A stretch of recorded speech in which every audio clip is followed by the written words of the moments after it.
कुठे गेलं काय हो? नाही नाही आहे, बरोबर आहे. वक्रतुंड महाकाय सूर्यकोटी समप्रभ निर्विघ्नं कुरु मे देवो सर्वकार्येषु सर्वदा. पुंडलीकवरदारी विठ्ठल श्री ज्ञानदेव तुकाराम. पंढरीनाथ महाराज की जय. माऊली ज्ञानेश्वर महाराज की जय. जगद्गुरु संत तुकाराम महाराज की जय. सब संतन की जय.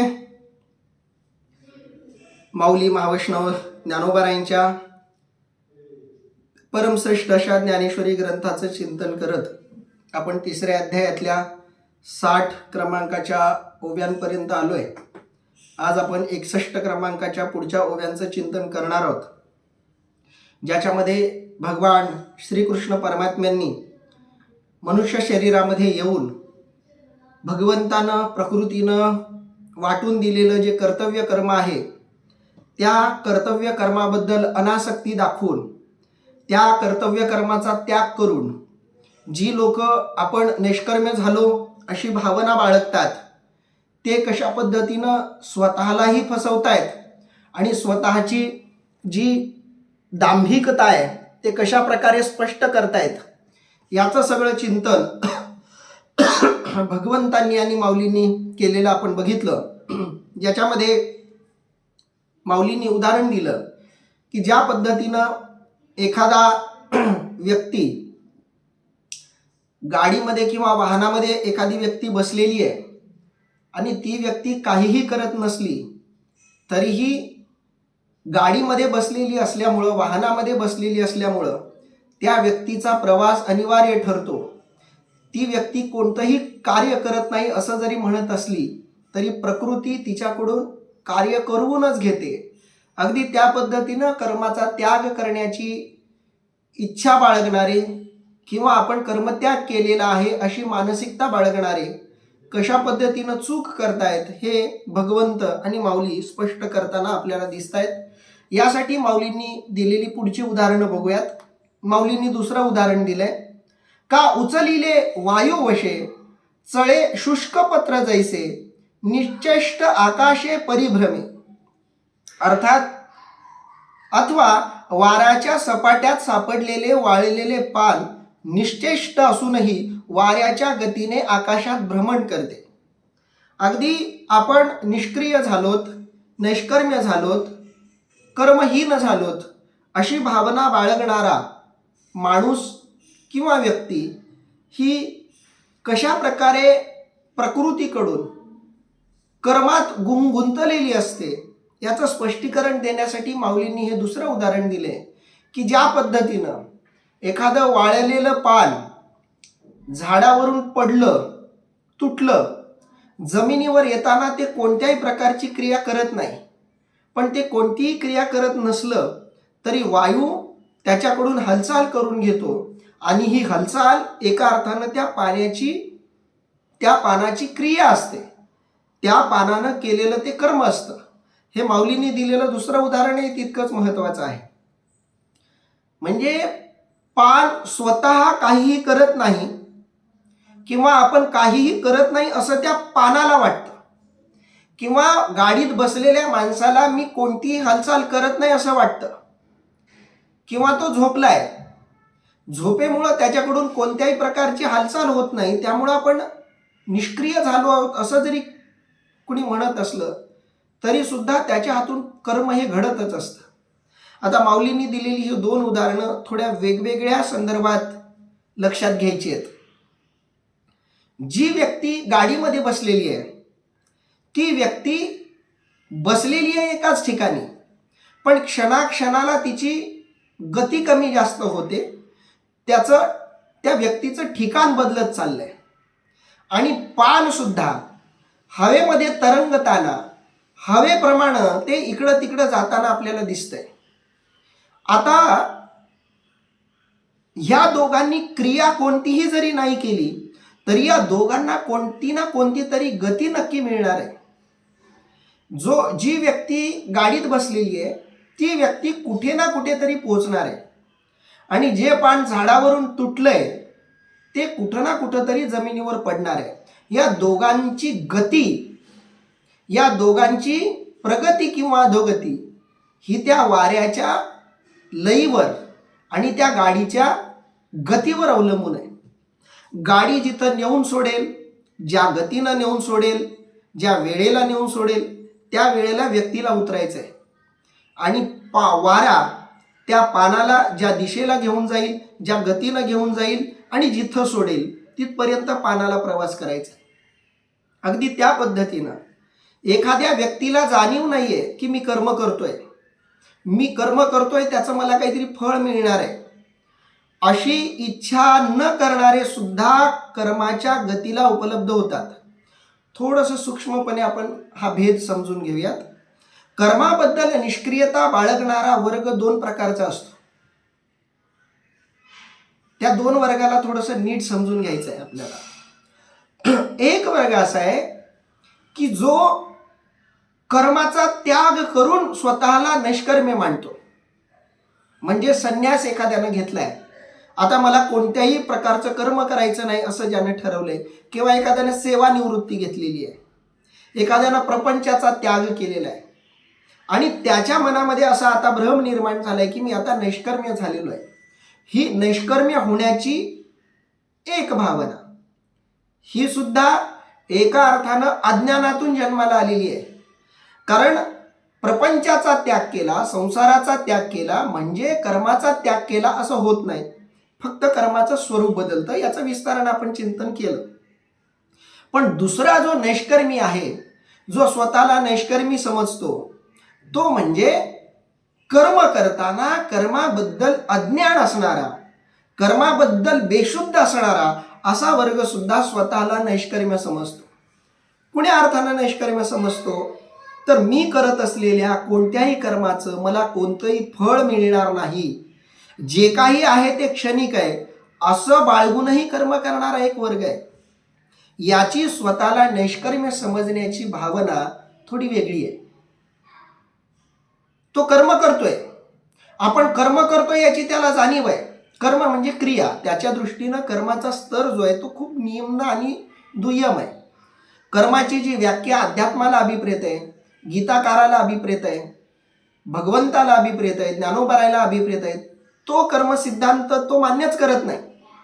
पण त्याला ह्या गोष्टीची जाणीव आहे की मी कार्य करतोय, क्रिया करतोय, आणि त्याला असं वाटतंय की मी जी काही क्रिया करतोय त्याचं मला कोणतंही फळ मिळणार नाही. या भावनेनं तो कर्म करतोय. म्हणजे तो बेशुद्धीत कर्म करतोय, अज्ञानातून कर्म करतोय. त्याचाही कर्म सिद्धांत आहे स्वतःचा, तोही क्रिया करतोय, तोही क्रियाशील आहे, पण त्याचं सगळं कर्म बेशुद्धीत चाललेलं आहे. एका अज्ञानातून त्याचा कर्म सिद्धांत जन्माला आलेला आहे. आणि म्हणून गाडीत बसलेल्या माणसाचं जे उदाहरण आहे ते आपण संन्याशाचं उदाहरण म्हणून बघू शकतो. कारण संन्याशाची भावना गाडीत बसलेल्या व्यक्तीच्या भावनेशी थोडी मिळती जुळती आहे, दृष्टांत म्हणून. आणि पान जे हलतंय त्याची भावना ही आपण जे कर्म करतोय त्याचं आपल्याला कोणतंही फळ भविष्यात मिळणार नाही, जे काही फळ आहे ते आत्ताच आहे अशी भावना ठेवणाराही एक वर्ग आहे. त्या पानाला सुद्धा क्षणाक्षणाला वाटतं की ही आता आपली गती, ही आता आपली गती, ही आता आपली गती, अशी त्याची गती बदलत बदलत बदलत तो कुठंतरी संपणार आहे. पण जिथं संपणार आहे तिथून त्यानं केलेल्या गतीचं, त्यानं केलेल्या प्रवासाचं फळ त्याला मिळणार आहे. आणि हाच खरा कर्मसिद्धांत आहे. कर्माचं फळ कर्माच्या थांब्यानंतर सुरू होतं. कारण आता आपण जे कर्माचं फळ भोगतोय ते आपण मागच्या जन्मात केलेल्या कर्माचं फळ भोगतोय. जे काही आपल्याला न करता मिळतंय आज, ते आपण मागं काहीतरी केलंय म्हणून मिळतंय. म्हणजे तुम्हाला आज जी काही आर्थिक सुबत्ता प्राप्त झाली, जो काही सामाजिक दर्जा प्राप्त झालाय, ज्या प्रकारचं सामाजिक स्थान तुम्हाला मिळालंय, ज्या प्रकारच्या कुटुंबात तुम्ही जन्माला आलात, ज्या प्रकारचं वातावरण तुमच्या आजूबाजूला निर्माण झालंय, हे सगळं आपल्याला आयतं मिळालेलं आहे. आणि हे कशाच्या आधारावर मिळालंय? तर आपण मागच्या जन्मामध्ये काही कर्म केले, त्या कर्माच्या आधारावर तुम्हाला या जन्मामध्ये या सगळ्या गोष्टी मिळालेल्या आहेत. ठरवून मिळालेल्या नाहीत किंवा या जन्मात केलेल्या कर्मामुळे त्या मिळालेल्या नाहीत. ज्या गोष्टी तुम्ही या जन्मात कर्म करून मिळवलेल्या आहेत असं तुम्हाला वाटतंय, त्या गोष्टीचं फळ कदाचित तुम्हाला नंतर मिळणार आहे. या गोष्टीची जाणीव नसणारा जो वर्ग आहे तो दुसऱ्या प्रकारच्या अज्ञानातलं कर्म करत असतो. त्याला असं वाटतंय की मी जे कर्म करतोय त्याचं मला आताच फळ मिळतंय, म्हणून या कर्माचं भविष्यात कधी फळ मिळेल, कुठे फळ मिळेल याची त्याला जाणीव नाही, अपेक्षाही नाही. पण त्यालाही त्याच्या कर्माचं फळ नंतर मिळणार आहे. कारण कर्म सिद्धांत तुम्ही स्वीकारा किंवा न स्वीकारा, तुम्हाला त्याचा परिणाम मात्र भोगावा लागेल. एखाद्या व्यक्तीनं इच्छेनं कर्म केलं काय, अनिच्छेनं कर्म केलं काय, त्याला त्याच्या कर्माची शिक्षा किंवा परिणाम फळ भोगावंच लागतं, मग ते चांगलं असो किंवा वाईट असो. एखाद्या गुन्हेगारानं गुन्हा केला, मग त्या गुन्ह्याची शिक्षा भोगण्याची त्याची इच्छा असो नसो त्याला त्याची शिक्षा भोगावी लागेल. कारण त्यानं कर्म केलंय, पण त्याच्या कर्माला योग्य अयोग्य ठरवणारी एक व्यवस्था त्याच्यावरती काम करतीये, ज्याला आपण संविधान म्हणतो, ज्याला आपण न्यायव्यवस्था म्हणतो. संविधानाचं, न्यायव्यवस्थेचं लक्ष प्रत्येकावर आहे. तुम्ही भारतात आहात म्हणजे तुम्ही संविधानाच्या नियंत्रणात आहात, म्हणून तुम्ही जे जे काही करताय ते तुम्ही संविधानाच्या नियंत्रणातच करताय असं गृहीत आहे. तुम्ही ते स्वीकारा किंवा न स्वीकारा. जेव्हा तुम्ही एखादी गोष्ट चुकीची करता आणि त्याचं फळ देण्याची वेळ येते तेव्हा संविधान तुमच्यावर विशेष कारवाई करतं. एखाद्या व्यक्तीला माहीतच नाही मी कोण्या देशात राहतोय, संविधान नावाची एखादी वस्तू आहे, गोष्ट आहे, हेही त्याला माहिती नाही, त्याच्याकडून काही अपराध घडला तर संविधान कार्यरत होतं. मग त्याला संविधान माहीत असो नसो, त्याला संविधान मान्य असो नसो, संविधान त्याची शिक्षा त्याला देतच. मग त्यानं एखादा अपराध केला असेल तर त्याची शिक्षा त्याला मिळणारच. अगदी त्या पद्धतीनं ही सगळी प्रकृती चालवणारा, या सगळ्या सृष्टीचं भरण पोषण करणारा परमात्मा सगळं काही बघतोय. तुम्ही त्याला स्वीकारा किंवा न स्वीकारा, त्याचे नियम मान्य करा किंवा अमान्य करा, तुमच्या मान्य अमान्यतेनं तुमच्या कर्माचं फळ टळणार नाही. ते फळ चांगलं असो वाईट असो तुम्हाला मिळणारच आहे, जेव्हा तुमची फाईल त्याच्या दरबारात जाणार आहे. आता ती गेलेली नाहीये, कारण आता तुम्ही जे करताय ते करण्याचं तुम्हाला स्वातंत्र्य दिले. ज्या दिवशी तुम्ही तुमच्या वाट्याचं कर्म संपवाल त्या दिवशी तुमची फाईल तपासायला घेतली जाईल. जसं एखादा शिक्षक पेपरचं सुपरविजन करतोय, परीक्षा आहे आणि त्या परीक्षेमध्ये तो सगळं बघतोय. आता माझ्याच पेपरचं कधी कधी मी सुपरविजन करत असतो आणि माझ्याच पेपरचं सुपरविजन मी करतोय आणि माझी मुलं चुकीचं उत्तर लिहितायत हे मला दिसतंय, पण मी तिथं त्यांना म्हणू शकत नाही की तू उत्तर चुकीचं लिहितोयस, तू बरोबर उत्तर लिही असं म्हणण्याची ती वेळ नसते. मी आधी त्याला सांगू शकतो उत्तर काय बरोबर काय चुकीचं, पण जेव्हा परीक्षा सुरू असते तेव्हा सुपरवायझर जरी त्या विषयाचा असला तरी तो मध्ये काहीही बोलू शकत नाही. अगदी त्या पद्धतीनं जो जीव या कर्मभूमीमध्ये आलेला आहे, जो कर्म करतोय, त्याला कर्म करण्याचं पूर्ण स्वातंत्र्य प्रकृती ईश्वर परमात्मा देत असतो. त्यानं उत्तर चुकीचं लिहिलं तरी तो त्याच्यामध्ये ढवळाढवळ करत नाही, तो पेपर पूर्ण होऊ देतो. ज्या दिवशी त्याचा पेपर पूर्ण होईल त्या दिवशी जेव्हा मूल्यांकनासाठी माझ्याकडे येईल त्या दिवशी मी त्याचं चुकलेलं उत्तर कट करतो आणि नंतर त्याला सांगतो की तुझं हे उत्तर चुकलं, तू असं असं लिहायला हवं होतं. ज्या दिवशी तुमचा सगळा लेखाजोखा कर्माचा त्या नियंत्याकडे जाईल आणि तो तपासायला घेईल तेव्हा तुम्हाला सांगेल तुमचं काय चुकलं आणि तुम्ही ज्या ज्या चुका केल्या त्याची शिक्षा तुम्हाला मिळेल. जे जे तुम्ही चांगलं केलं त्याचेही गुण तुम्हाला मिळतील आणि मग पुन्हा तुम्हाला सांगून पाठवलं जाईल की या चुका तू केल्यात, ही चांगली कामं केली आहेत, आता पुढं काय तुला करायचं ते ठरव. केटी लागली तर कशी सोडवायची ते तू ठरव. पुन्हा पुढचा जन्म आणि पुढच्या जन्मात पुन्हा ढवळाढवळ नाही, पुन्हा तुम्हाला स्वातंत्र्य आहे कर्म करण्याचं. आणि म्हणून जो कर्म करतोय, पण कर्म करताना त्या कर्माचं फळ जो टाळतोय किंवा कर्म करताना त्या कर्माचा त्याग करून किंवा जे कर्म त्याच्या वाट्याला आलेलं आहे ते टाळून दुसरं काहीतरी करतोय आणि मी नैष्कर्म्य झालोय असं मानतोय, तो नैष्कर्म्य झालेला नाही हे भगवंत इथं स्पष्ट करून सांगतायत. दुसरं ते उदाहरण काय, का उचलले वायू वशे, वाऱ्याच्या प्रभावानं उचललं गेलं. चळे शुष्क पत्र जैसे, चळे म्हणजे हलणं, शुष्क म्हणजे कोरडं, पत्र म्हणजे पान, जैसे म्हणजे ज्याप्रमाणे, निश्चेष्ट आकाशे परिभ्रमे, निश्चेष्ट होऊन, जसं प्रेत असतं त्याला कोणतीही चेष्टा ते करत नाही. चेष्टा म्हणजे हालचाल, कोणती हालचाल न करता आकाशामध्ये ते पान हलतं. ते पान हलतं याचा अर्थ ते पान काहीच करत नाही असं नाही. माऊली सिद्धांत सांगतायत बघा, तैसे प्रकृती आधारे कर्मेंद्रिय विकारे नैष्कर्म्य ही व्यापारे निरंतर. अर्थात त्याप्रमाणे अज्ञानाच्या आश्रयाने व कर्मेंद्रियाच्या विकाराने नैष्कर्म्य स्थितीला पोहोचलेला पुरुषही नेहमी शारीरिक कर्मे करतोच. त्यानं कितीही शारीरिक कर्म मी करत नाही असं जरी म्हटलं तरी तो ते कर्म करतो. कसं तर प्रकृती आधारे, त्यानं प्रकृतीचा आधार घेतलेला आहे आणि प्रकृतीचा आधार घेतल्याशिवाय त्याच्याकडे पर्याय नाही. गाडीत बसण्याच्या आधी तुमच्या हातात असतात सगळ्या गोष्टी. एकदा तुम्ही गाडीत बसलात की मग गोष्ट तुमच्या हातात राहत नाही.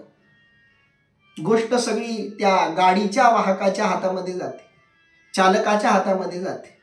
वाहक सांगेल त्या गतीनं चालक ती गाडी चालवत असतो. कंडक्टर आणि ड्रायव्हर ह्या दोघांवर मग सगळं अवलंबून आहे.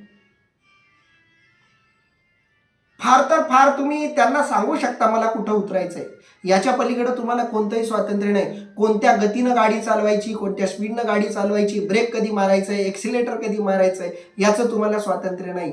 इथं तुम्ही फक्त जे चाललंय त्याचे साक्षीदार होऊ शकता किंवा त्यात सहभागी होऊ शकता. दोनच पर्याय आहेत.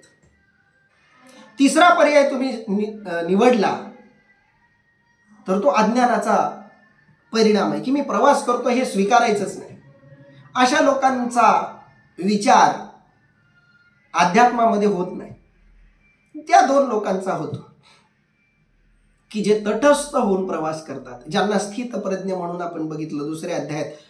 तो प्रवास करणाऱ्यांचा एक प्रकार की जे तटस्थ आहेत, त्यांना जाणीव आहे मी गाडीत बसलोय, त्यांना जाणीव आहे मी प्रवास करतोय, त्यांना आपल्या कर्मावर पूर्ण विश्वास आहे, आपल्या कर्मावर त्यानं लक्ष ठेवलंय, सगळ्या प्रवासाचा तो आनंद घेतोय. आजूबाजूला चालणारी झाडं, आजूबाजूला काहीतरी डोंगर, दर्या, हिरवळ सगळं दिसतंय, त्याचा आनंद घेत तो प्रवास करतो. त्याची कोणती तक्रार नाहीये. ड्रायव्हरनं गाडीचा स्पीड वाढवला तरी त्याला तक्रार नाही, हळू घेतली तरी तक्रार नाही. तटस्थपणे तो सगळा प्रवास बघतोय. हा एक. आणि दुसरा त्याच्यामध्ये ढवळाढवळ करण्याचा प्रयत्न करणारा, ड्रायव्हरला सांगणारा की माझ्या इच्छेप्रमाणे प्रवास झाला पाहिजे, गाडी हळू घे नाहीतर स्पीडनं घे, मध्ये चालकाला काहीतरी बोलणार, जे काही प्रकृतीनं ठरवले त्याच्यामध्ये ढवळाढवळ करायचा प्रयत्न करणारा. माऊली त्याचंही वर्णन करतायत. पण माऊली आता ज्याचं वर्णन करतायत तो असा आहे की जो हा भ्रम बाळगू नये की मी कर्म करतोय, पण मी कर्म करत नाही असा जो भ्रम बाळगतोय, कर्म करत नाही असा भ्रम, पण कर्म करत नाही असा भ्रम जरी तो बाळगत असला तरी त्याच्याकडून सुद्धा कर्म होतंय. कसं तर तैसे प्रकृती आधारे, कारण त्यानं प्रकृतीचा आधार घेतलाय. जसं पान निश्चेष्ट असलं तरी वाऱ्याचा आधार त्यानं घेतलाय, म्हणून वारा जिकडं नेईल तिकडं त्याला जावं लागणार आहे. तैसे प्रकृती आधारे कर्मेंद्रिय विकारे, त्यानं शरीरही धारण केलंय. शरीर धारण केले म्हणजे शरीराचे धर्म त्याला लागले, आणि शरीराचे धर्म म्हणजे कर्मेंद्रियाचे आणि ज्ञानेंद्रियाचे धर्म. आणि कर्म इंद्रियामध्ये, ज्ञान इंद्रियांमध्ये विकार आहेत, पंच इंद्रियांमध्ये विकार आहेत. कर्मेंद्रिय असो किंवा ज्ञानेंद्रिय असोत, दोघांमध्येही विकार आहेत. त्यांना विषयाची आवड आहे, त्यांना काहीतरी करण्याची स्वाभाविक इच्छा आहे आणि म्हणून तो विकार त्यांच्यामध्ये असल्यामुळं आणि त्यांनी प्रकृतीचा आधार घेतलेला असल्यामुळं, बघा, शरीरानं प्रकृतीचा आधार घेतलाय, त्याचबरोबर इंद्रियांनी शरीराचा आधार घेतलाय. इंद्रियांनी शरीराचा आधार घेतलेला असल्यामुळं शरीराचे सगळे धर्म त्या इंद्रियांना पाळावे लागतात, नियम पाळावे लागतात. आणि प्रकृतीचा आधार शरीरानं घेतलाय म्हणून प्रकृतीचे नियम शरीराला पाळावे लागतात. प्रकृतीचा नियम आहे मरण आणि प्रकृतीचा आधार शरीराला आहे म्हणून शरीरालाही मरावं लागणार आहे. हे शरीराची इच्छा असो नसो, का तर प्रकृती आधार आहे. प्रकृतीचा त्यांनी आधार घेतलाय. कर्मेंद्रिय विकार आहे, कर्मेंद्रियांचा विकार त्यांना जडलेला आहे. आणि ज्यांना कर्मेंद्रियांचा विकार जडलाय, जे शरीर प्रकृतीच्या आधारे वावरतं, त्यांना नैष्कर्म्यही व्यापारे निरंतर, त्यांना मी नैष्कर्म्य आहे असं जरी म्हटलं तरी त्याच्याकडून निरंतर व्यापार घडत असतो, त्याच्याकडून निरंतर कर्म घडत असतं. म्हणून तोही कर्माचा त्याग करू असं म्हटलं तरी करू शकत नाही. म्हणून संगू जव प्रकृतीचा तववरी त्यागू न घडे कर्माचा, ऐसी याही करू म्हणती तयाचा आग्रहो चिवरे. अर्थात म्हणून जोपर्यंत अज्ञानाचा संबंध आहे तोपर्यंत कर्माचा त्याग घडणार नाही. असे असूनही त्याग करू असे म्हणणाऱ्याचा हट्ट मात्र उरेल.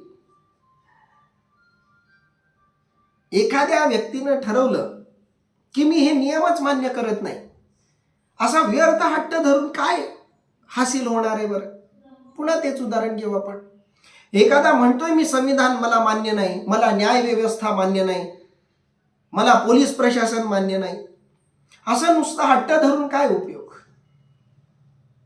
तुम्ही जर गुन्हा केलाय तर तुम्ही संविधान मान्य करा किंवा अमान्य करा, संविधान तुम्हाला शिक्षा देईल.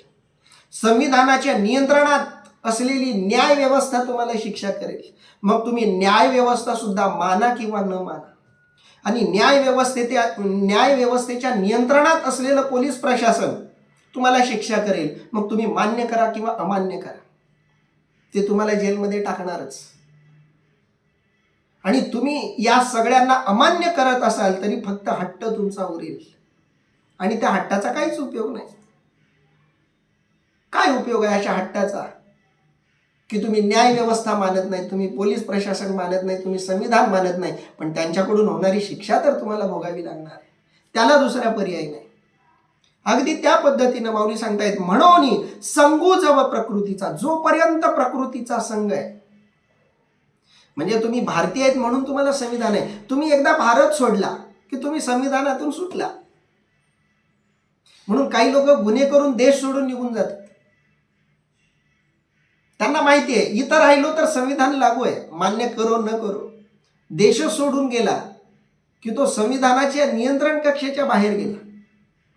सुदैवानं, म्हणजे त्या गुन्हेगारांच्या सुदैवानं आणि आपल्या भारतीयांच्या दुर्दैवानं, गुन्हेगारांना गुन्हा करून भ्रष्टाचार करून भारत सोडायची मुभा आहे. बऱ्याच लोकांची नावं आपण ऐकतो, अनेकदा ऐकतो. कोण तो विजय माल्या काहीतरी किंवा तो नीरव मोदी, अशी काही माणसांची नावं तुम्ही कानावर तुमच्या पडत असतील की त्या लोकांनी मोठा भ्रष्टाचार केला, भारत सोडून निघून गेले. आता त्यांना भारतात असताना संविधान न्याय व्यवस्था नियंत्रणात आणू शकली असती, पण ते त्या नियंत्रणाच्या पलीकडे गेलेत. पण चांगली गोष्ट अशी आहे, तुम्ही एखाद्या वेळी संविधानाच्या बाहेर जाऊ शकता, पण तुम्ही प्रकृतीच्या नियमाच्या बाहेर जाऊच शकत नाही. कारण प्रकृतीच्या बाहेर काही नाहीच. सगळं जे काही आहे ते सगळं प्रकृतीच्या आत आहे, प्रकृतीच्या नियंत्रणात आहे. आणि म्हणून प्रकृतीच्या बाहेर जायचा पर्याय नाही, म्हणून कर्मत्याग करण्याचा पर्याय नाही, नैष्कर्म्य होण्याचा पर्याय नाही. जो नैष्कर्म्य झालो असं मानतो ते त्याचा अज्ञान आहे. म्हणून संगू जव प्रकृतीचा तववरी त्यागू न घडे कर्माचा. जोपर्यंत प्रकृतीचा संग आहे तोपर्यंत कर्माचा त्याग घडणं शक्य नाही. जोपर्यंत मी शरीरात आहे तोपर्यंत मी कर्माचा त्याग करेल असं म्हणणं योग्य नाही. कारण मी काहीही जरी करत नसलो तरी श्वासोच्छवास घेणार, आणि श्वासोच्छवास घेणं हे सुद्धा कर्म आहे, आणि त्याच्यातूनही गती अधोगती ठरणार आहे, त्याच्यातूनही पाप पुण्य घडणार आहे, त्याच्यातूनही मनोअवस्था घडणार आहे. तुम्ही श्वासोच्छवास घेताय पण मनामध्ये वेगवेगळ्या भावना आणतायत, त्या भावनाही तुमच्या गतीला कारण ठरू शकतात. म्हणून जोपर्यंत प्रकृतीचा संग आहे तोपर्यंत त्याग, कर्माचा त्याग शक्य नाही. ऐसियाही करू म्हणती तयाचा. असं असूनही काही जण म्हणत असतील की आम्ही त्याग केलाय तयाचा आग्रह चिवरे. त्यांचं बोलणं फक्त केवळ निरर्थक आग्रह ठरतो. पुढे भगवंत काय म्हणतात बघा 6व्या श्लोकामध्ये, कर्मेंद्रियाणि संयम्य ये आस्ते मनसा स्मरण इंद्रियार्थान विमूढात्मा मिथ्याचारस्य उच्यते. अर्थात जो विवेक शून्य पुरुष कर्मेंद्रियांचा संयम करून त्यांच्या विषयांचे मनात चिंतन करतो तो ढोंगी आहे असे म्हटले जाते. जी व्यक्ती विवेक शून्य आहे, ज्या पुरुषाकडं विवेक नाही आणि तो मी इंद्रियांचा संयम केला असं मानून विषयांचं मनामध्ये चिंतन करतो तो ढोंगी आहे. आता आपण त्याच्याच बद्दल बोलत होतो की त्यांना इंद्रिय संयम केलाय, आपली इंद्रिय हालत नाहीयेत, इंद्रियांवर आपलं नियंत्रण आपण मिळवलंय असं त्याला वाटतंय, पण मनात मात्र विषयाचं चिंतन सुरू आहे. आणि असा जो माणूस मनानं विषयाचं चिंतन करतोय, शरीरानं विषयाच्या चिंतनात रमत नाही असं त्याला वाटत असलं तरी सुद्धा तो ढोंगी आहे. मौल्याचं काय वर्णन करतायत बघा, जे उचित कर्म सांडिती मग नष्कर्म्य होऊ पाहती परी कर्मेंद्रिय प्रवृत्ती निरोधुनी. अर्थात जे कर्मेंद्रियांच्या प्रवृत्तीचा निरोध करून विहित कर्माचा त्याग करतात व त्या योगे कर्म विमुक्त होऊ पाहतात. निरोधुनी शब्दाचा अर्थ होतो निग्रह करून. जे उचित कर्म सांडिती, आपण उचित शब्दाची विस्तृत व्याख्या बघितली, जे करण्यायोग्य कर्म आहे, जे शास्त्र संमत आहे, जे वेद पुराण उपनिषद संमत आहे, जे कर्म गुरु ऋषीमुनी संमत आहे, गुरूंनी पालकांनी जे कर्म करण्याची आज्ञा दिलेली आहे ते कर्म सांडिती, जे उचित कर्म सांडिती मग नैष्कर्म्य होऊ पाहती. आणि जे वाट्याला आलेले कर्म सोडून देतात, त्यागतात आणि मी नैष्कर्म्य झालो असं म्हणतात, नैष्कर्म्य होण्याचा प्रयत्न करतात. परी कर्मेंद्रिय प्रवृत्ती निरोधुनी. कर्म करण्याची जी इंद्रियांची प्रवृत्ती आहे तिचा आपण निराश केला अशी त्यांची भावना असते. पण इंद्रियांची भावना ही इतकी साधी सहज सरळ नसते. इंद्रियांचं दमन वाटतं तितकं सोपं नसतं. मुळात दमन ही गोष्ट अशक्य आहे, घातक आहे, गैरसमज निर्माण करणारी आहे. दमन हा तात्पुरता इलाज आहे, दमनानं कायमचा इलाज होत नाही. तुम्ही डॉक्टरकडे गेलात, डोकं दुखतंय म्हणून गोळी घेतली, पेन किलर घेतली, पेन किलर तुमची डोकेदुखी दाबते, संपवत नाही. तुमची डोकेदुखी तुम्ही डॉक्टरकडे जाऊन दाखवली म्हणून मेडिकलवाले म्हणतात की डॉक्टरांना तपासल्याशिवाय गोळी घेऊ नका. डॉक्टरही सांगतात आणि आरोग्य विभागही सल्ला देतो, डॉक्टरांकडून तपासल्याशिवाय गोळ्या घेऊ नका. नाहीतर मेडिकलवाले डॉक्टर झाले असते, डॉक्टरांची गरजच पडली नसती. मेडिकलवाल्यांना अर्धी डॉक्टर येतच असते. डोकं दुखतंय म्हणून सांगा तुम्ही मेडिकलवर जाऊन, ते डोक्याची गोळी देतील, डोकेदुखी थांबण्याची. पोटदुखी काही जो त्रास आहे मेडिकलवाल्याला तुम्ही थेट जाऊन सांगितला, मेडिकलवाले काहीतरी गोळी देतातच. पण मेडिकलवाले जी गोळी देतात ते तुम्ही सांगितलेल्या लक्षणाचा इलाज करतात, तोही तात्पुरता, कारण लक्षणाचा इलाज तात्पुरताच असतो. डोकं दुखतंय, पेन किलर घेतली, डोकेदुखी थांबली काही काळापुरती, पण ती डोकेदुखी कशामुळे येत होती?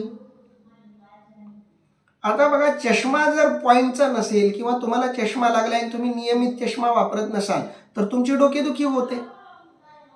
एखाद्याला पित्तामुळे डोकं दुखू शकतं. डोकेदुखीची वेगवेगळी कारण असतात. डोकेदुखी हा परिणाम असेल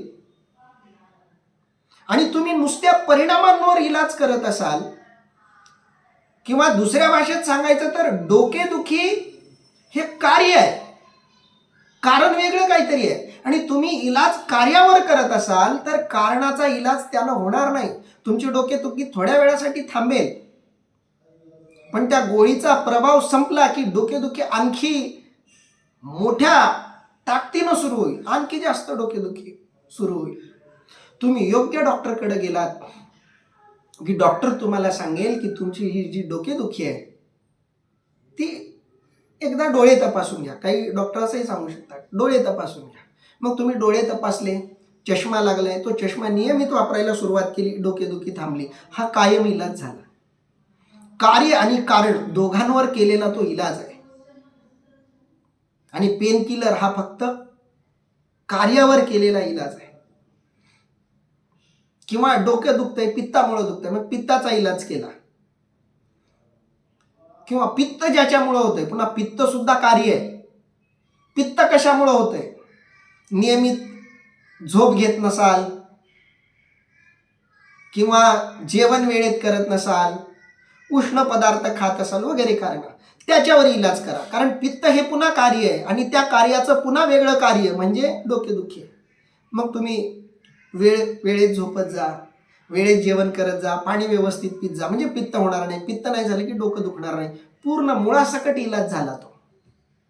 तसं कर्माचा इलाज करायचा आहे तर समजून घ्यायचं आहे की शरीर आहे, प्रकृतीचा याला आधार आहे, कर्म अनिवार्य आहे, कर्म मला करायचं आहे आणि ते मी करेल, पण त्याचा कोणताही मोबदला, फळ मी घेणारही नाही आणि त्याची अपेक्षाही ठेवणार नाही. मी फक्त करणार आहे, मी फक्त कर्म करणारा आहे. कर्म करण्यासाठी भगवंतानं मला जन्माला घातलंय, भगवंताची इच्छा पूर्ण करण्यासाठी मी कर्म करतोय. ही सगळी सृष्टी नियमित चालावी ही भगवंताची इच्छा आहे. ती सृष्टी नियमित चालण्याची छोटीशी जबाबदारी माझ्यावर दिलेली आहे. ती जबाबदारी फक्त मला पार पाडायची आहे. याच्या पलीकडं कोणतंही प्रयोजन माझ्या कर्म करण्याचं नाही, अशी भावना ठेवून कर्म करतोय. त्याचं अकर्म सिद्धांत मुळासकट संपणार आहे, त्याला मोक्ष मिळणार आहे, त्याचं जन्म मरण थांबणार आहे. पण असं न करता जो वरवरचा इलाज करतोय की मी कर्मच करणार नाही, कर्म कधी होईल, माझा हात उचलला तर कर्म होईल, माझ्या तोंडातून शब्द निघाले तर कर्म होईल, माझ्या कानावर काही आदळलं तर कर्म होईल, मग मी काही ऐकणारच नाही, कानात कापूस घालून घेणार, मी हातानं कर्म करणार नाही, मी हालचालच करणार आहे हाताची, बोलण्यानं कर्म होतंय, मी बोलणारच नाही, डोळ्यांनी कर्म होतंय, मी बघणारच नाही, असा जो इलाज करतोय तो वरवरचा इलाज करतोय. आणि असा इलाज करणाऱ्याचं वर्णन माऊलींनी या विवेचनामध्ये, या श्लोकाच्या निरूपणामध्ये केलंय. म्हणून माऊली काय म्हणतात, परी कर्मेंद्रिय प्रवृत्ती निरोधुनी, कर्म करण्याची इंद्रियांची जी प्रवृत्ती आहे तिचा निरोध करून, निरोध शब्द खूप महत्वाचा आहे. अडवणं, जे नैसर्गिक आहे त्याला अडवणं, त्याला आपण निरोध म्हणतो. याला इथं दिलेला शब्द आहे निग्रह. इंद्रियांची जी स्वाभाविक वृत्ती आहे ती तुम्ही थांबवू शकत नाही. काही जण असे आहेत की डोळ्यांनी पाप होतं म्हणून डोळे फोडून घेतील, पण डोळ्यांनी बघून पाप होतंय म्हणून डोळे फोडून घेतले म्हणजे डोळ्यांच्या आतून बघण्यातून जे पाप करण्याची वृत्ती येत होती ती थांबणार आहे का? डोळे फोडून चालणार नाही. काही हठयोगी अशा प्रकारचे इलाज करतात सुद्धा. माऊलींनी 6व्या अध्यायात त्यांचं वर्णन केलंय, ते तेव्हा आपण विस्तारानं ते बघू. पण जे नैसर्गिक आहे, सहज आहे, त्या गोष्टींना मारून, इंद्रियांचं दमन करून तुम्ही जर विकारांवर विजय मिळवायचा प्रयत्न करत असाल तर तो मार्ग घातक आहे. कारण विकारांनी आपली ताकद दाखवायचा प्रयत्न केला तर चांगल्या चांगल्यांना त्यांनी गार करून टाकले. विश्वामित्रासारख्यांना, दुर्वास ऋषींसारख्या अगणित उदाहरणे आहेत. मोठ्या मोठ्यांना या विकारांनी पाडलंय. आणि म्हणून अशा प्रकारे विकारांवर विजय मिळवायचा प्रयत्न करत असाल दमनाच्या मार्गाने, तर हे विकार प्रचंड बलवान आहेत. आणि म्हणून माऊली सांगतायत त्यांचा निरोध करून चालणार नाही. कर्मेंद्रिय प्रवृत्तीचा निरोध करून नैष्कर्म्य होता येणार नाही. तया कर्म त्यागून न घडे, जे कर्तव्य मनी सापडे, वरी नटती ते पुढे दरिद्र जात. अर्थात त्यांचे हातून कर्मत्याग तर घडत नाहीच, कारण त्यांचे मनात कर्मेंद्रियांची प्रवृत्ती निरोध करण्याचे कर्तव्य असते. असे असून बाह्यातकारी नैष्कर्म्य स्थिती दाखवितात, ते खरोखर दैन्य होय. खूप सुंदर माऊलींनी वर्णन केले. माऊलींच्या काळामध्ये 13व्या शतकामध्ये असे काही साधक वाढलेले होते. तंत्र मंत्र सिद्धी वगैरे प्राप्त करून त्याच्या जोरावर आपण आध्यात्मिक आहोत असा गाजावाजा करणारी बरीच लोक होती. त्यांच्या दृष्टीनं माऊलींनी विशेषत्वानं हे सांगितलं असावं, आग्रहानं सांगितलं असावं की तया कर्म त्यागून न घडे. त्यांना कर्माचा त्याग त्यांच्याकडून घडत नाही. जे कर्तव्य मनी सापडे, त्यांच्या मनामध्ये तरी कर्म करण्याची इच्छा आहे, जरी इंद्रियांना त्यांनी थांबवलेलं असलं. कारण बघा, थोडी सूक्ष्म गोष्ट आहे. माणूस दमन कधी करतो, दमनाची गरज कधी पडते? जेव्हा करण्याची इच्छा असते पण करू द्यायचं नसतं, तिथं दमन घडतं. दमनाची व्याख्याच हे आहे. मला भूक लागली आहे पण मला जेवायचं नाही, मी उपवास करणार आहे, हे दमन झालं. मला तहान लागली आहे, शरीर पाणी मागतंय पण मी पाणी पिणार नाही, हे दमन आहे. मला काहीतरी बघावं वाटतंय आणि मी डोळे बंद करतोय, हे दमन आहे. पण तुम्ही भूक लागलेली असताना जेवण करत नसाल तर भलेही तुमच्या हातानं अन्न पोटात जात नाही, पण मनामध्ये भोजनाची प्रक्रिया, पचन हे सगळं तुमचं मन करत असतं. तुम्ही शरीरानं भोजन करत नसाल, पण जर भोजनाचं दमन केलं, तुमचं मन भोजनाशिवाय दुसरं काही करणार नाही.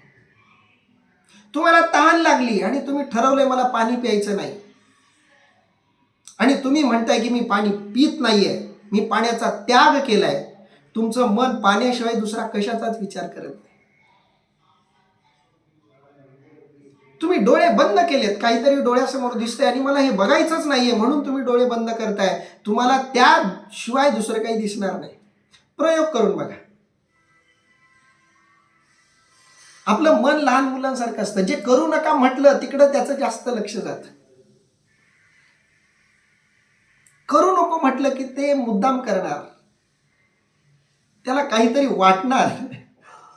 मी एक विनोद काही दिवसापूर्वी बघितला होता व्हॉट्सअपवर, की नवरा रोज येतो आणि खुंटीला पॅन्ट अडकवतो, पण तिथं अडकवला म्हणून बायको ते धुवेलच असं नव्हतं. म्हणजे धुवायचीच नाही, ती तिथं तसाच अडकून ठेवला तरी 4 दिवस 5 दिवस धुवायचीच नाही. नवऱ्याने एके दिवशी प्रयोग केला की तो आला आणि त्यानं खुंटीला पॅन्ट अडकवला आणि बायकोला सांगितलं की हे बघ काही कर पण तो पॅन्ट धुवू नको. आता बायकोला प्रश्न पडला, नवऱ्यानं सांगितलंय पॅन्ट धुवू नको, तिच्या डोक्यात तो विषयच जायला. नवऱ्यानं का सांगितलं असेल पॅन्ट धुवू नको म्हणून? काय असेल पॅन्ट न धुण्याचं कारण? धुतलं तर काय होईल?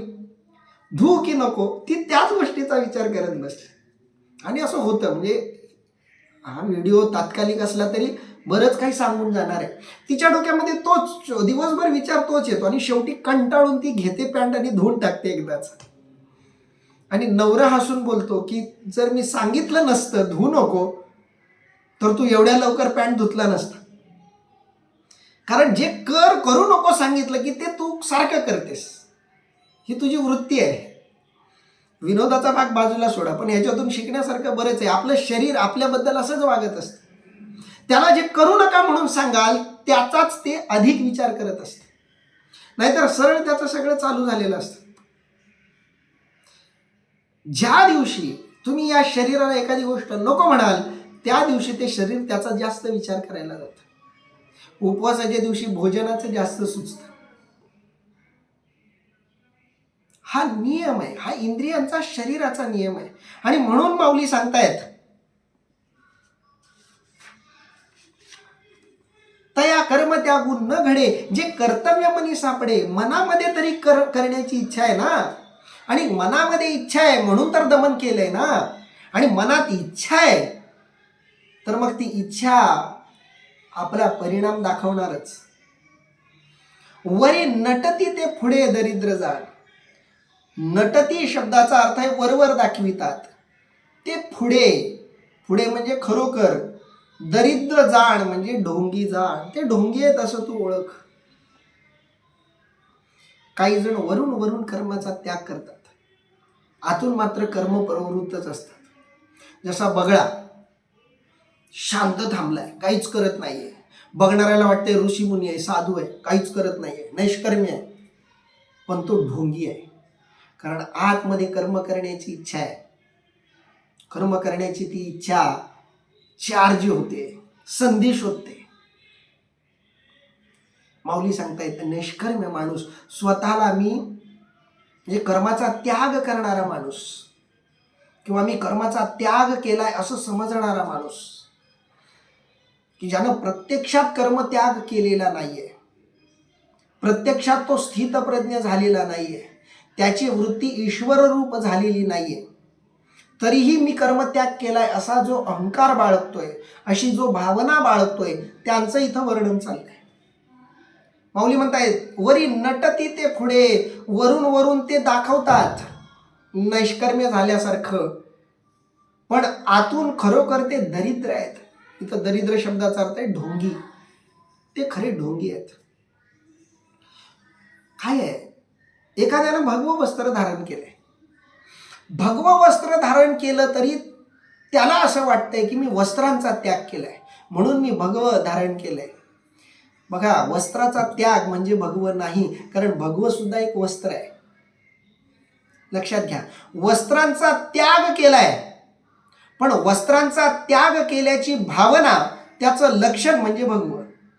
आणि म्हणून दिगंबर शब्दाचा खरा अर्थ आहे तो हा आहे. लोकांनी त्याला वाच्यार्थानं घेतलं, हा विषय वेगळा. दिगंबर होणं म्हणजे काय? वस्त्राचा खरा मोह त्यागणं म्हणजे दिगंबर होणं. आणि हे दिगंबर होणं म्हणजे मनानं होणं महत्वाचं आहे, शरीरानं नाही. मनानं दिगंबर होणं महत्वाचं आहे. आणि तुम्ही मनानं दिगंबर नाही झालात तर शरीरानं दिगंबर होऊन काहीही उपयोग नाही. तुम्ही मनानं दिगंबर नाही आहेत, मनानं दिगंबर झाल्याचा तुम्ही भ्रम बाळगत असाल तर तुम्ही वेगळ्या रंगाचे वस्त्र धारण करा. काही जण पांढऱ्या रंगाचे वस्त्र धारण करतात आणि स्वतःला नैष्कर्म्य समजतात. काही भगवी वस्त्र धारण करतात, स्वतःला नैष्कर्म्य समजतात. भगवं किंवा पांढरं वस्त्र धारण करणं म्हणजे संन्याशी होणं नाही. संन्याशी असणं आणि संन्याशी दिसणं ह्याच्यात फरक आहे. जो आतून संन्यासी झालाय त्यानं वरून वस्त्र कोणतेही पांघरो, तो संन्यासीच आहे. आणि जो आतून संन्यासी झालेला नाहीये त्यानं वरून कोणतंही वस्त्र पांघरो किंवा न पांघरो, तो संन्यासी नाहीच. कारण संन्यासी ही आतली वृत्ती आहे, मनोवृत्ती आहे. आणि वरून वरून त्याग म्हणजे निवृत्ती नाही. म्हणून शरीर थांबलं म्हणजे निष्कर्म्यता नाही, मन थांबलं म्हणजे निष्कर्म्यता. ज्याच्या मनाचे तरंग थांबले, ज्याच्या मनात विषयाचे तरंग थांबले, विषयांबद्दलची भावना ज्याची थांबली, तो नैष्कर्म्य आहे. आणि जोपर्यंत मनाची नैष्कर्म्य अवस्था प्राप्त होत नाही तोपर्यंत कर्म न करणाराही आणि कर्म करणाराही नैष्कर्म्य असूच शकत नाही. म्हणून माऊली सांगतायत वरी नटती ते पुढे दरिद्री जाण. आणि असं जर कुणी समजत असतील, शरीरानं कर्म मी करत नाहीये पण मनात त्यांच्या कर्म चालू आहेत, ते लोक ढोंगी आहेत. ऐसे ते पार्था विषयासक्त सर्वथा, ओळखावे तत्वता भ्रांती नाही. माऊली शिक्का मारत आहेत या मतावर. काय म्हणतायत माऊली? असे जे अर्जुना असतील ते केवळ विषयासक्त आहेत असे निश्चित समज. ज्यांच्या मनात बघा, म्हणून मी नेहमी म्हणतो अध्यात्म म्हणजे काय, उपासक कोण, आराधक कोण. आपण उपासक आहोत, आपण आराधना करणारे आहोत. आपलं लक्ष आत असलं पाहिजे. अध्यात्म म्हणजे आत लक्ष देणारा मार्ग. बाकी सगळं भौतिक आहे. इलाज आतून झाला पाहिजे, बाहेरून नाही. साधनाही आतून झाली पाहिजे, बाहेरून नाही. बसलो आपण ज्ञानेश्वरी ऐकायला, पण वेगवेगळी कारणं समजून घ्यायची. म्हणून काय म्हणायचं असेल ज्ञानेश्वर महाराजांना, चला समजून घेऊ. ज्ञानात तेवढीच भर पडेल, माहितीत भर पडेल, या उद्देशानं आराधना करतोय. म्हणजे बाहेरचं कर्म सुरू आहे, हे सगळं बाहेरचं आहे, माहिती मिळवणं वगैरे वगैरे. आतून वाटतंय, जो आतून आराधना करतोय त्याला वेगळी गती मिळणार आहे, आणि जो बाहेरून आराधना करतोय त्याला वेगळी गती मिळणार आहे. आराधना आतूनही होते आणि बाहेरूनही होते. अध्यात्म म्हणजे आतली आराधना, आतली उपासना. इथं मन महत्वाचं आहे, इथं भावना संवेदना महत्वाच्या आहेत, इथं बाहेरच्या गोष्टी महत्वाच्या नाहीत. काही जण आराधनेला येऊ शकले नाहीत, पण त्यांना खंत आहे की मी आराधनेला उपस्थित राहू शकणार नाही. आणि काही जणांना आराधनेला उपस्थित राहता येणं सहज शक्य आहे, पण त्याला उपस्थित राहण्याची इच्छा नाही. अध्यात्म मग तुम्ही शरीरानं आराधनेत असाल नसा, मन आराधनेत आहे ना, म्हणजे तुमची आराधना सुरू आहे. आणि तुम्ही आराधनेत बसलात, मोबाईल लावून ठेवलाय आणि आपलं काहीतरी दुसरेच चालू आहे, व्हिडिओ लावून ठेवलाय, सरांचा आवाज कानावर पडतोय, पण काम आपलंच दुसरं काहीतरी चालू आहे. इकडे हेही चालू आहे, तिकडे तेही चालू आहे, म्हणजे आपण आराधनेत नाही आहोत. हे फक्त उदाहरण दिलं, कारण माऊली इथं तेच सांगतायत. ऐसे ते पार्था विषयासक्त सर्वथा, ओळखावे तत्वता भ्रांती नाही. जो या प्रकारे वरून कर्माचा त्याग करतोय, वरून मी कर्मत्याग केला असं मानतोय, पण आतमध्ये मात्र कर्मभावना आहे. वरून इंद्रियांचं दमन केलंय, वरून इंद्रियांना थांबवलंय, पण आतून इंद्रियांची जी वृत्ती आहे ती मनामध्ये खेळतीये. कारण इंद्रिय म्हणजे मनही आहे. बघा, आता मानसशास्त्रज्ञ सुद्धा सांगतात, मानसशास्त्र सुद्धा सांगतात की क्रिया हा मनाचा परिणाम आहे. क्रिया ही क्रिया नाही, क्रिया हा मनाचा परिणाम आहे. क्रिया कधी घडते, मनामध्ये त्या क्रियेचा सारासार विचार होतो, कार्यकारणाचा विचार होतो, आणि मग क्रिया घडते. मी बोलतोय म्हणजे सहज बोलत नाही. त्या बोलण्याच्या आधी मेंदूमध्ये काही एक प्रक्रिया घडलेली आहे. मेंदूला काहीतरी सांगून ठेवलेलं आहे. 7:30 ते 8:30 ह्या वेळेमध्ये समोर सगळेजण गुगल मीटवर दिसत असताना, आपला आवाज इतरांना जातोय हे माहीत असताना, माऊलींच्या ओव्यांशिवाय इतर काहीही बोलायचं नाही. मध्येच काही अडथळा आला तर लगेच मेंदूच्या सूचना जातात आणि तोंडातून शब्द बाहेर पडतात की ऑडिओ म्यूट करा किंवा आपली वेळ संपली. मेंदूला आधी संदेश जातात आणि मग तोंडातून शब्द बाहेर पडतात. म्हणून क्रिया हे बाह्य आहे. क्रियेच्या आधी मनात त्याचा सगळा विचार चालतो, त्याला विवेक म्हणतात. आणि मनामध्ये चालू आहे आणि बाहेरच्या गोष्टी थांबवलेल्या आहेत, तरी सुद्धा क्रिया घडली असंच म्हणायला हवं. म्हणून महात्मा गांधीजींनी अहिंसेचं चिंतन करताना केवळ बाह्य हिंसा, शारीरिक हिंसा सांगितलेली नाही, मानसिक हिंसा सुद्धा सांगितली. कारण शारीरिक हिंसा जशी परिणाम करते तशीच मानसिक हिंसा सुद्धा परिणाम करते. आणि अध्यात्मामध्ये मानसिक विकारांवरच नियंत्रण मिळवायचं आहे. कारण मानसिक दृष्ट्या तुम्ही निर्विकार झालात की शरीर आपोआप निर्विकार होतं. शरीरांमध्ये कोणत्याही प्रकारचा दोष नाही, शरीराला श्रेयस देता येणार नाही. इंद्रिय काय, असली काय नसली काय, इंद्रियाला आज्ञा देणारा कोण आहे याच्यावर सगळं अवलंबून आहे. मी मागे शक्तिमान नावाचा सिरियल बघितला. मी लहान असताना आमच्या आवडीचं सिरियल होतं शक्तिमान. त्याच्यामध्ये किल्विश नावाची एक व्यक्तिरेखा आहे खलनायकाची. तो जो किल्विश आहे तो खरं तर शक्तिमानचा गुरु आहे, शारीरिक दृष्ट्या शरीर त्याचंच आहे, पण त्याच्यात आत्मा त्या शक्तिमानच्या कोणीतरी मित्राचा जो खलनायक वृत्तीचा आहे त्याचा शिरलाय. शरीर महत्वाचं नाही, आत्मा महत्वाचा आहे. कारण त्या शरीरात आत्मा शिरला की ज्या क्रिया घडतील त्या आत्म्याच्या इच्छेप्रमाणे घडतील. म्हणून तुम्हाला शरीर कोणतं कशाचं मिळालंय हे महत्वाचं नाही, या शरीरात राहणारं मन महत्वाचं आहे. ते मन तुम्हाला परिणाम देणार आहे. म्हणून केवळ शारीरिक क्रिया महत्वाच्या नाहीत, मानसिक क्रिया सुद्धा महत्वाच्या आहेत. मानसिक क्रिया हे कारण आहे आणि शारीरिक क्रिया हे कार्य आहे. आणि कार्याला कधीच अध्यात्मात महत्व नसतं, महत्व असतं ते कारणाला. म्हणून आध्यात्मिक लोकांनी ज्याला नैष्कर्म्य व्हायचंय, ज्याला खरं स्थितप्रज्ञ व्हायचंय, त्यानं शरीराच्या निष्क्रियतेपेक्षा, शरीराच्या नैष्कर्म्य अवस्थेपेक्षा मनाच्या नैष्कर्म्य अवस्थेवर काम करायचंय.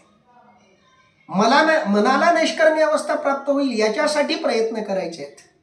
आणि शरीराची नैष्कर्म्य अवस्था म्हणजे ढोंग आहे, मूर्खपणा आहे, रिकामा हट्ट आहे. तेच माऊली सांगतायत, ऐसे ते पार्था विषय आसक्त सर्वथा, ओळखावे तत्वता भ्रांती नाही. ज्यांचं मन विषयासक्त आहे, ज्यांचं मन कर्मावर आहे, मनानं ज्यांच्या कर्म लपलेलं आहे, दबलेलं आहे, दडलेलं आहे, ते नैष्कर्म्य नाही, ते निभ्रांत समज. आता देई अवधान प्रसंगे तुझं सांगेन, या नैराश्याचे चिन्ह धनुर्धरा. अर्थात अर्जुना आता लक्ष दे, प्रसंग प्राप्त खऱ्या नैष्कर्म्य पुरुषाचे लक्षण तुला सांगतो. आतापर्यंत स्वतःला नैष्कर्म्य मानण्याच्या भ्रमात असलेल्या व्यक्तीबद्दल माऊली बोलतायत, भगवंत बोलतायत. इथून पुढं नंतर म्हणजे उद्या आपण भगवंत खरा नैष्कर्म्य कोण, खरा कर्माबद्दल निराश झालेला कोण, त्याचं लक्षण सांगणार आहेत. आता देई अवधान. कारण ढोंगी लोकांची लक्षणं नाही ऐकली तरी चालते. इंद्रियांवर ज्यांचं नियंत्रण नाही त्यांचंही चिंतन नाही ऐकलं तरी चालेल. इंद्रियांचा निग्रह करून किंवा इंद्रियांच्या कर्माला थांबवून आणि मनातल्या विषयाचं चिंतन सुरू ठेवणारे त्यांचंही चिंतन एखाद्या वेळी नाही ऐकलं तरी चालेल. पण जे खरे नैष्कर्म्य आहेत त्यांच्याबद्दल तर ऐकलंच पाहिजे. म्हणून आता दे जे अवधान, आता लक्ष दे अर्जुना. प्रसंगे तुझं सांगेन. आता प्रसंग आलाय म्हणून तुला सांगतोय, वेळ आली म्हणून तुला सांगतोय. या नैराश्याचे चिन्ह धनुर्धरा. जो नैराश्य आहे, जो खरा नैष्कर्म्य आहे, त्याची लक्षणं मी आता तुला सांगणार आहे. ती लक्षणं तू मन लावून ऐक. कारण वाईटांचं वाईट पण एखाद्या वेळी नाही ऐकलं तरी चालतं, पण चांगल्यांचं चांगुल पण नक्की ऐकावं. वाईटांचं वाईट पण याकरता ऐकायचं की आपल्याकडून काही वाईट घडू नये. आपल्याकडून काही वाईट घडलं तर त्याचे परिणाम काय होतील हे समजून घेण्यासाठी वाईटाचं वाईट पण अभ्यासायचं आहे. पण जास्त गरजेचं आहे ते चांगल्याचं चांगुल पण अभ्यासणं. आणि म्हणून माऊली सांगतायत आता देई अवधान. आता मी तुला चांगल्याचं चांगुल पण सांगणार आहे. आतापर्यंत नैष्कर्म्यतेच्या भ्रमात असलेल्यांचं वर्णन केलं मी. इंद्रिय निग्रह केल्याचा भ्रम बाळगून मनात विषयाचं चिंतन करणाऱ्याबद्दल तुला आतापर्यंत मी बोललो. पण आता तुला अशा ढोंग्यांबद्दल मी सांगणार नाही, अशा मूर्खांबद्दल तुला सांगणार नाही, अशा हट्टी लोकांबद्दल तुला बोलणार नाही.